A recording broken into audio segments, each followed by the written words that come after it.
Amanda Goodman-Lee, Jeff Lee, you are honeybee farmers. It's not something that a lot of people think, oh yeah, I want to be a honeybee farmer. And it's probably not what you thought of when you started your career. How did you get to be honeybee farmers? And if somebody's looking at you going, well, I want to be a honeybee farmer too, what do they need to know? Well, not only that, is how did we get from living in the Lower Mainland, Vancouver, and up in Creston as well, into a small town. I mean, you could knock me over with a feather if you ever thought, like 5 years ago, I'd look down the road and say, you're going to move to Creston and you're going to have a farm, and so a farm with flying critters. That's right. For your viewers, let's set the table. Amanda was an advertising executive with the Sun and the Province. I was a longtime reporter for the Vancouver Sun, and ink-stained wretch. That's right. We call him a recovering journalist. Yeah, recovering journalist. That's what I tell people now. I'm a recovering journalist and having fun at it. You look so much healthier too, and I mean that. Well, you look incredibly healthy, whereas when you were in journalism, it was taking its toll on you. It was. You know what? Journalism takes a toll on everybody. Yes, it does. I loved the business. I absolutely loved being a reporter, and you cover City Hall from Gordon Campbell to Gregor Robertson. You kind of get into it all. Mm-hmm. I loved it. However, lives change, industries change. The newspaper industry and media have undergone significant changes, and I think my place, if I gently put it, was somewhere else. I always said to myself, and I think Amanda said the same thing too, is that when you get up in the morning and you no longer want to go to work because of whatever is the issue at work, it may be time to go find a different job.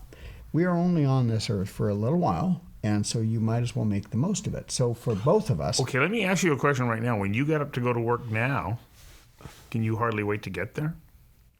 Yeah, especially since my office is literally across my driveway. Yeah, no, we love what we love do. it. I absolutely love it.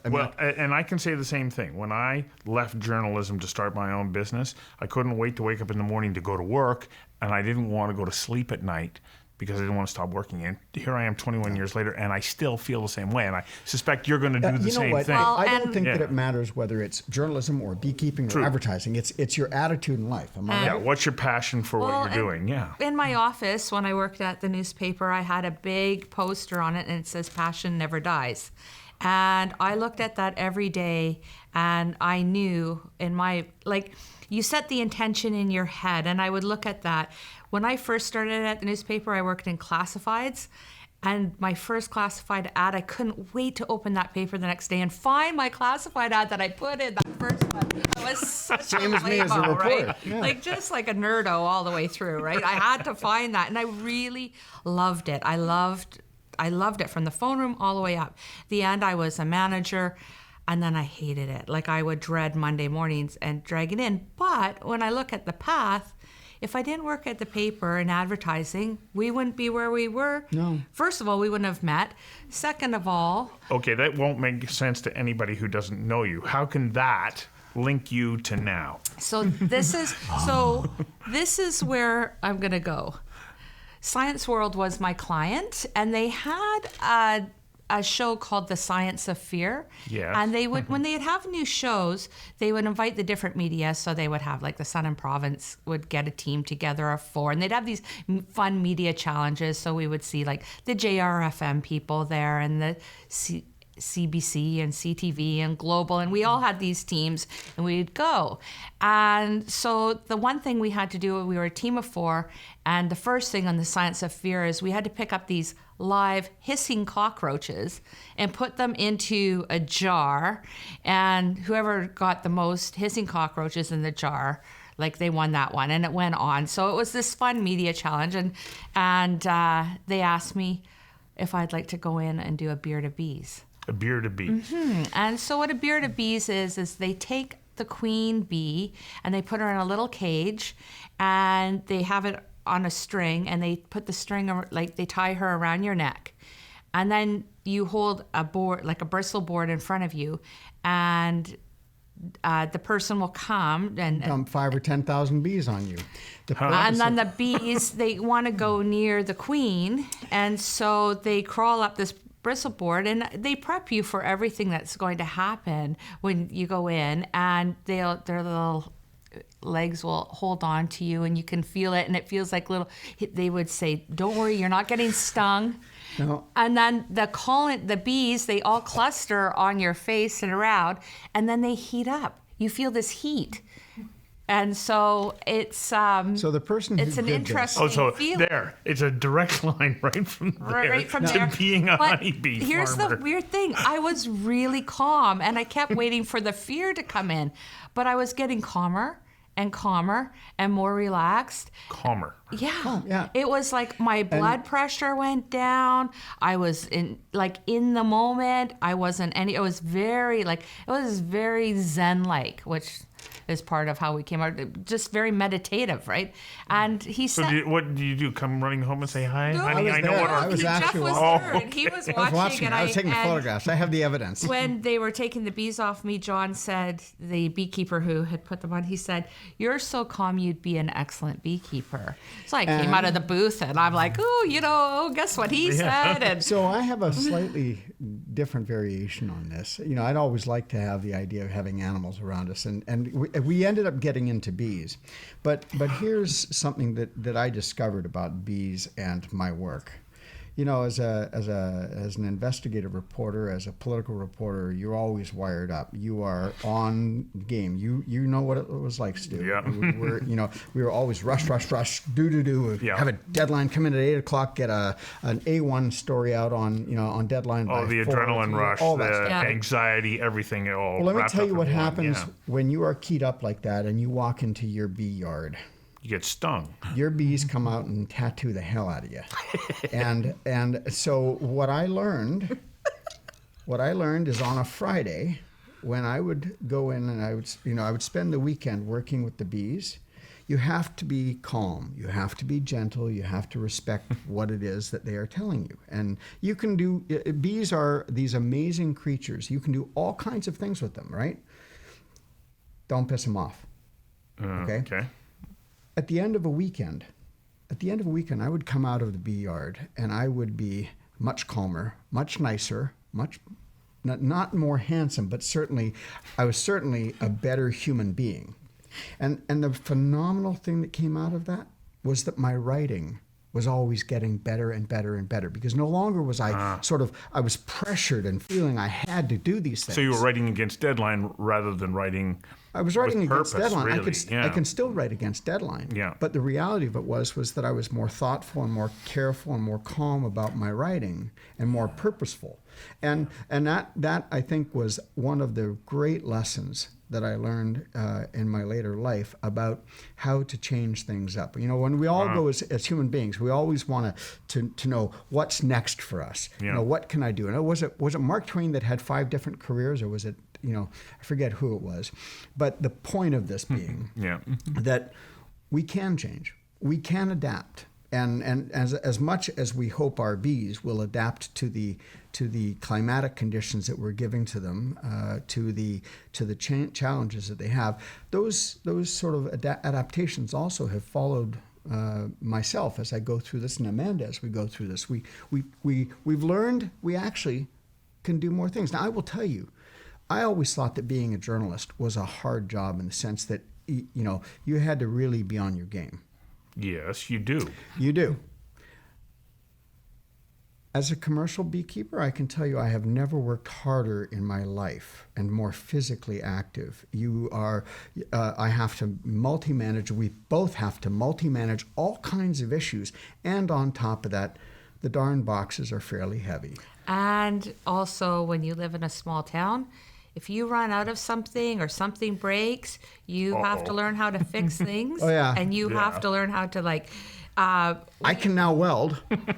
we had a woman worked for us this summer. She is from Africa, and she always would say, was it Kalajuli? Sorry, Joan, I'm getting it wrong, the termination, but it's making dew under the hot sun, which in Africa... Juakali. Juakali. Yeah, and it's making dew under the hot sun. So sometimes she'd see me doing something and she'd go, in Africa. So you're adapting, you're fixing something with what you have around you. You're not running to the store because you can't go to... Like in Creston, we can't run to Home Depot or to Canadian Tire to get something so easily. Yeah, our nearest, just to put it in perspective, our nearest Costco is in Idaho. Yeah. Okay. So but I mean, in a way, that's great. Let's get back to the career. So back to the career. So after this whole experience, and when I came out and told Jeff, what he had said, Jeff said, I thought it would be fun to get into beekeeping as a hobby in retirement. We decided that... Did you look at him and go, excuse me? No, I was like, no, that's really cool. This is what's great about this. And here's what's really interesting. A lot of people assume in our relationship that Jeff started with the bees, but it was me. And so we took a class, and then we got 2 hives. And he had his hive, and I had my hive. And he kept stealing bees from my hive to make his look better. I swear that happened that year. No. But anyway, the reality of it is... We had our own hives, and what we did, and I think it was really smart, and when we teach classes to people, we say to couples, or even if it's like a... What classes? Like we teach beginning beekeeping classes. Which gets to that other part of that question you asked. Right. How do you do this? We say, have your own hive. Like sometimes we have parents and kids. Grow into it, in other words. So have your own and make the decisions on your own hive, because that's how you learn. So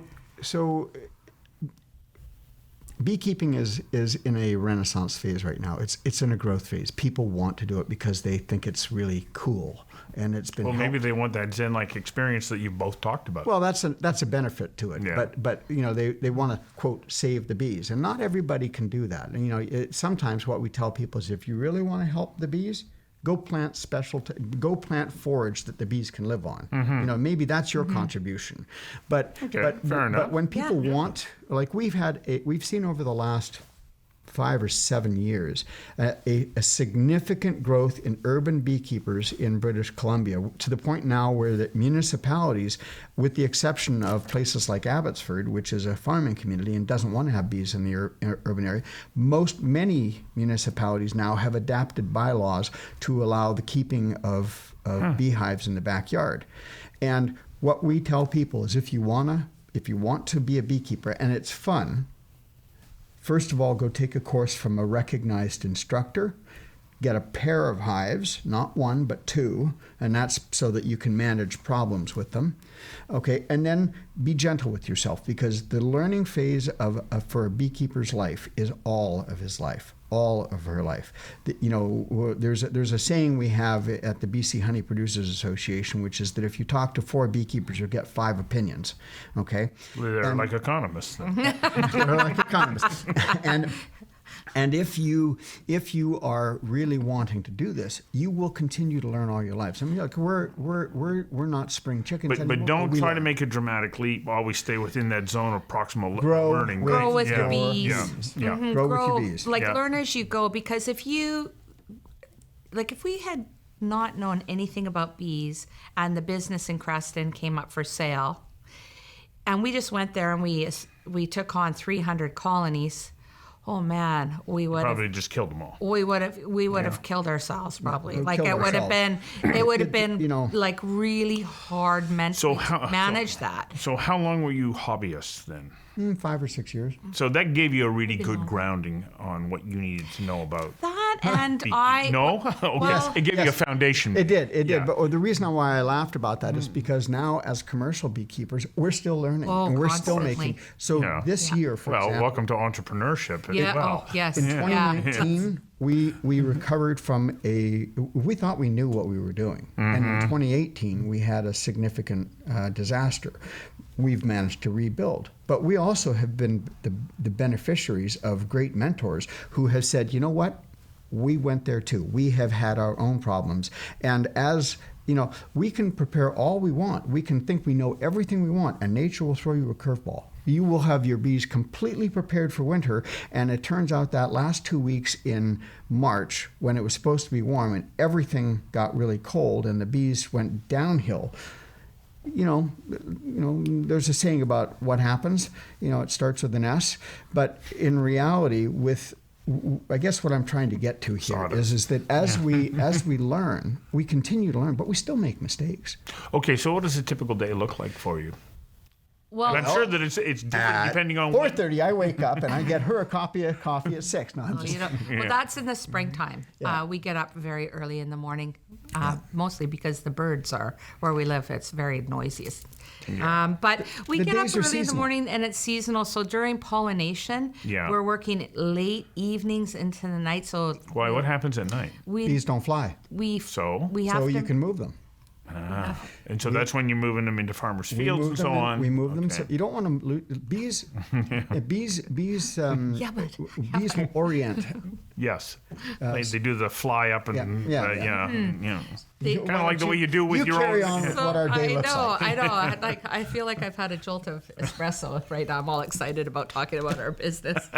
Well, in the springtime, so we're getting ready for pollination. So we're out for most of the days, but when we have to move into pollination, we go out probably around 6, 7 at night. We start to get the hives ready. We will close up the entrances so that because as soon as you start to move the hive, the bees do come out. And if it's warm enough, they'll fly, even though it's night. So hopefully you got all your bees back in the hive. So We do generally. Yeah, we do. And we leave some hives behind so that Just if in any case, bees okay. get out. So there's always that. But we'll start moving, and then that can Pollination, go so- till we're done, like 3 o'clock in the midnight, 1. One time, Jeff and I were in a field, I remember, and it was the last field, and we had to unhitch the trailer and go all the way to the back. This is when we were in the Lower Mainland into blueberries. Oh, yeah. And the Trailer got stuck. hive. Oh. No, remember the last hive. We dropped were it. so bone dead tired, and it's like 3 o'clock in the morning. And Jeff said, "Okay, what I'll do is I'll get on the back of the truck." And we used to hand bomb, lift everything by hand, and it was double stacked, very heavy, and the hive probably was about 200 pounds. And I was on one end, and Dropped Jeff it. says, "I'll pull it up," and Dropped it. and pull the weight up. But what happened was the strap started to come loose, And we dropped He it. pulled it up and dropped it. So, And I thinking about a huge box of bees now out at night. You don't have any light, and Amanda's it's standing there off. in the middle of them. Amanda was not standing in the middle. Amanda was running dancing. in the middle of the field, dropping her drawers to get the bees out of my pants because they came up my pant leg. All right, they were so- all over. So there are weren't so those calm things. then. So No. that, like we've had some funny things that happen, but you get so that's spring. So yeah, So spring, we're running around fields with Yeah. our pants down, getting bees out in the middle. No, of the that's night. not. We're learning as we're getting better. So beekeeping is seasonal. Yeah. Okay, it's not like where you live in the Lower Mainland and you have a job that you get a paycheck every 2 weeks. It's like farming. It's seasonal work and it's seasonal pay. Mm-hmm. So spring, it's your buildup of bees to get them ready for your honey production in the summer. It's your making sure that they have their treatments to make sure they don't have mites in the late summer and going into the fall. And then you have them coming into winter. So our workloads change. They go depending up and on- down. So Yeah, but then you also have to produce your products. So yeah, All the so it time. always Yeah. so August is it's a funny thing because so we have pollination, we come out of pollination, so we're either like taking our hives and splitting them in two because they're building up and we don't want them to swarm. You don't want bees in Yeah. trees because when the colony gets too big, You have to move them off. half the another- colony Yeah. Well, half the us- colony will leave with the old queen and they'll produce a new queen. New queen. Yep. Yeah. That's how they Yeah. keep their populations going. So there's queens, drones, and Worker bees. worker bees, Yeah, right? and- And the drones are there to basically mate with the queen. That's correct. And the worker bees go do Worker all the bees other have work. Do stingers. all the work. They can sting. But they worker also bees do the can work. graduate to drones, can't No, they? worker male, bees. female. Can graduate to a No, queen? No. it works this way. Oh, okay. In the hive, there's a queen, Yeah. She has been mated by multiple drones. Yes. Okay, so she has the ability to lay an egg and fertilize that egg, and that becomes a worker bee, which is female. Okay, if she wants to create a drone, and the drones are, you're correct, are used only for propagation of The hive. yeah, Basically. Basically, what they do is they go out and they mate with other queens from other hives. She will lay an egg, but she doesn't fertilize it. It's called haploid versus diploid. It's just half the chromosomes. So the end result is that your hive is made up of primarily of worker bees. And then there's these guys over here. Some of them. Well, yeah. and during the summertime, there can be a lot. Okay. And then there's one queen. And Per hive. per hive. I mean, like sometimes you will find where Mother-daughter. Mother-daughter will have two queens, but it's for a short period of time. At Because the one end- is taking over that's from right. the other. That's Okay. right. Yeah. And so honeybees, worker bees, can defend by stinging. Yes. They only when they sting, they die. Their stinger rips out, and then that's the end of the bee. In the case of the drone, they don't have a stinger. And one of the great jokes we always like to do with our people who come and tour with is I'll go and grab a drone and I'll say to a young kid, "Do you mind holding this bee for me?" And knowing that it can't sting. But the other Right. thing that's really wonderful about mean. drones and people in fear is that I've helped people get over their fear of bees Just by holding them to by a drone. taking them out, like suiting them all out. We go very slowly. We go to a hive and everything, and then I show them. I have bees walk on my hands and everything. Then I'll pick up a drone, and then I tell them this drone won't sting you, doesn't have a stinger and everything, and I give them the drone, and they let. They start to calm down. They calm down. So then, that feeling of having that bee walk on them, they realize, and I said, the worker bee will be the same, and then I show them, and it's really, really satisfying to see people get over a fear. Okay. So this is about careers, and it's Yes. clearly a satisfying career. You're Very glad much. you I made love this it. change, huh? Yeah. Yeah. And for the right person or couple, Mm-hmm. it's a great lifestyle as well. It is. It But I is. will tell you something about it. It's like anything we do in life. It's hard work, and you have to. Because it's a small business. You also have to watch your margins. You have to watch what you're doing. You have to. You have all of the issues that come with being a small business or a small farmer. Customer relations, people being either happy or unhappy with your product, having employees and being able to schedule them properly, and also have working relations. When you have a small business and you have only one or two employees, your relationship with that employee is actually much, much more acute than if you're a large company. Yeah. So Because you know everything about them. there are things that we have learned together that we never thought we would have to deal with. How to do payroll. We never thought about some of the issues of taxation. We've just gone through the help of the Columbia Basin Trust a program for analyzing our cost of production, where we actually have a better understanding of the various things that we're doing, which one makes more sense, what makes more money, how to adjust it if we need to, whether or not we're in the right game. These are all small things that as small business people and as commercial beekeepers, we never thought we'd need to do. Yeah. It's not easy. Well, and I think too, like if you're looking at a career change, and we are talking about careers, is that be willing to go where the career is. So at the beginning, I mentioned I never thought I would be in Creston. It wasn't even on our radar until we got a phone call from the bee inspector in that area telling us that there was an opportunity coming up and we like it. And we got that phone call on Friday, May 5th, and we looked at the property and the business on Sunday, May 7th. We had we have a business consultant that helps us when we're stuck and we need to figure things out and need a sounding board, and he just acts as that sounding board and ran by what we were thinking through him and made an offer on Tuesday. 4 weeks later, sold our house and Wow. and August moved. yeah. And so people say, how did you choose Creston? And I said, Creston chose us, but we love it. And every day is a different day. The season changes. And let me tell you, January sometimes just can't come soon enough. I need to rest. But the long and short of this is that you have a career that makes a difference. You have a career that matters. And look at how fulfilled and Happy. how I'm going to be corny here, but you're buzzing about your work. And Very much it's so. absolutely Yes. fabulous. Yeah, we It love is. it. Yeah. And I always think I feel like I did something good in the world today, taking care of the bees. I know Wow. it sounds You can't ask for anything better than that in a No, career. no, hate you to- feel like you're a steward of, no pun intended, but you feel like you're a steward of the earth. And I don't mean that like an airy-fairy type of thing. You just feel like I've done something, and it may be small, but it makes a big difference in our there is a great lives. satisfaction out of this. I entered journalism because I really liked the idea of being part of society and having the ability to tell stories and to make a difference. And so, when I look at I spent 30 years with the Vancouver Sun. When I look at the stories that I did and the influence that my stories sometimes had on people, and the fact that I covered City Hall for all that long, you think somehow that's your epitaph. That's what's going to be where you are best remembered.